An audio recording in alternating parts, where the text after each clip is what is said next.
things I just heard about of Oswald and his wife, but like being living close to or nearby, or knowing the owner of who was it, of the Bell helicopter and things like that. Mm-hmm. Yeah, very interesting connections that I don't know why. Why would he have? He had some connections for sure. I mean, some crazy nut. Why was he talking to all these people within the government, within CIA? Exactly. Yeah. And that JFK film, of course, has that one moment that I think really would stand out to anyone.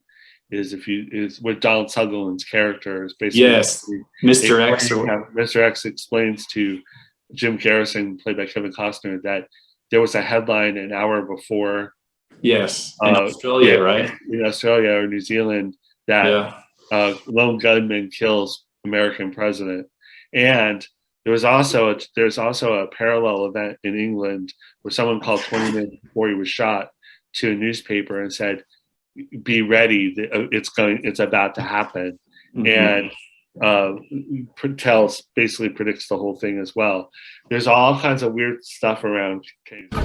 Anyway, after I came back, I asked myself, why was I, the chief of special ops, selected to travel to the South Pole at that time to do a job that any number of others could have done? And I wondered if it could have been because one of my routine duties, if I had been in Washington, would have been to arrange for additional security in Texas. So I decided to check it out.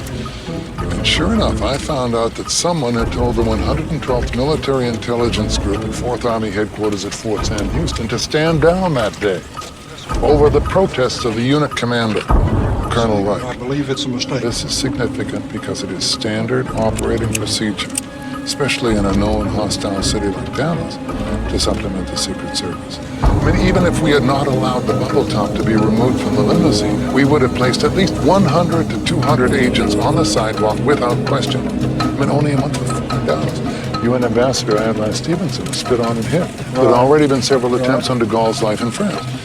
We would have arrived days ahead of time, studied the route, checked all the buildings, never would have allowed all those wide open empty windows overlooking Dealey, never. We'd have had our own snipers covering the area. The minute a window went up, they'd have been on the radio. We'd have been watching the crowd, packages, rolled up newspapers, coat over an arm. Never would have let a man open an umbrella along the way. Never would have allowed that limousine to slow down to 10 miles an hour, much less take that unusual curve at Houston and Elm. You would have felt an Army presence in the streets that day. None of this happened. It was a violation of the most basic protection codes we have, and it is the best indication of a massive plot in Dallas. Now, who could have best done this? Black Ops, Mr. Garrison. People in my business, people like my superior officer could have called Colonel Reich and said, look, we have another unit coming from so-and-so providing security. You'll stand down. I mean, that day, in fact, there were some individual Army intelligence people in Dallas. I'm still trying to figure out who and why. But they weren't protecting client. And of course, Oswald. Army Intel had a Harvey Lee Oswald on file. And all those files have been destroyed. Many strange things were happening, and your Lee Harvey Oswald had nothing to do with them. We had the entire cabinet on a trip to the Far East. We had 1/3 of a combat division returning from Germany in the air above the United States at the time of the shooting. At 12:34 p.m., the entire telephone system went out in Washington for a solid hour. And on the plane back to Washington, word was radioed from the White House Situations Room to Lyndon Johnson that one individual performed the assassination. Does that sound like a bunch of coincidences to you, Mr. Garrison? No. Not for one moment. The cabinet was out of the country to get their perceptions out of the way. Troops were in the air for possible riot control. The telephones didn't work to keep the wrong stories from spreading if anything went wrong with the plan. Nothing was left to chance. He could not be allowed to escape alive. Well, I never thought things were the same after that. Vietnam started for real. There was an air of, I don't know, make-believe in the Pentagon and CIA. Those of us who'd been in secret ops since the beginning knew the Warren Commission was fiction. But there was something deeper, uglier.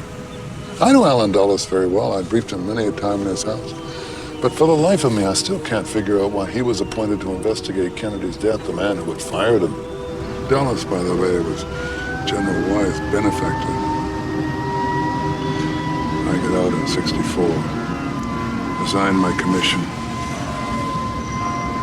I never realized Kennedy was so dangerous to the establishment. Is that why? Well, that's a real question, isn't it? Why? The how and the who is just scenery for the public. Oswald, Ruby, Cuba, the mafia. Keeps them guessing like some kind of parlor game, prevents them from asking the most important question, why? Why was Kennedy killed? Who benefited? Who has the power to cover it up? Who? Case that it's like one of those events, like it's so much bigger. This is just what we know, but it's really clear there's bigger things, like, and I died, like the Chinese claimed credit for killing him, but really? the American embassy in Sweden. I mean, it's like literally like there's just stacks of these weird things, you know? Yeah. That's what I told Dan. I said, look, that when it comes to this whole topic, there's a conspiracy on one hand to kill JFK. That's one, but there's also the conspiracy to cover it up, which is the biggest of all. I mean, to do that, yeah, it was a lot involved and a lot of people, moving parts, but nobody took credit for it. Like Mr. X says in the movie, there's no formal handshake. There's no nothing. It's all done, with these hidden messages and codes that say, look, this is a go. We're going to go for it. You know what to do. I mean, but nobody gets to point the blame. No one person. And that's why in the movie JFK, Clay Shaw's the only one that is ever put on trial for the actual murder of JFK. And Garrison, the Attorney General in Louisiana, who did all that he could. I mean, he really went down to try to find out what was going on, and unfortunately unsuccessful. But I saw this thing from Dark Journalist, I saw this, what was quoted from Garrison about it. He said at the end of the day, it all came back to the UFO file. And that's why Kennedy, when you look into it, it was a testimony to the Ramparts magazine back in the 60s or so. And basically what he told him was conspiracy was limited at the end of the day, limited to the aerospace wing of the military industrial complex. And the major three companies involved were Lockheed Martin, Boeing, and General Dynamics. Right. Yeah. So that was Garrison's final take. Yeah. Yeah. And don't underestimate the budget cuts that Kennedy called for in March of '63 either. Nearly 52 military installations in 25 states, 21 overseas bases. You're talking big money. You know how many helicopters have been lost in Vietnam? Nearly 3,000 so far. Who makes that? Bell Helicopter. Who owns Bell? Well, Bell was nearly bankrupt when the First National Bank of Boston approached the CIA about developing the helicopter for Indochina usage. How about the F-111 fighter? General Dynamics of Fort Worth, Texas. Who owns that? Find out the defense budget since the war began. 75 going on 100 billion. Nearly 200 billion to be spent before it's over. In 1949, it was 10 billion. No war, no money.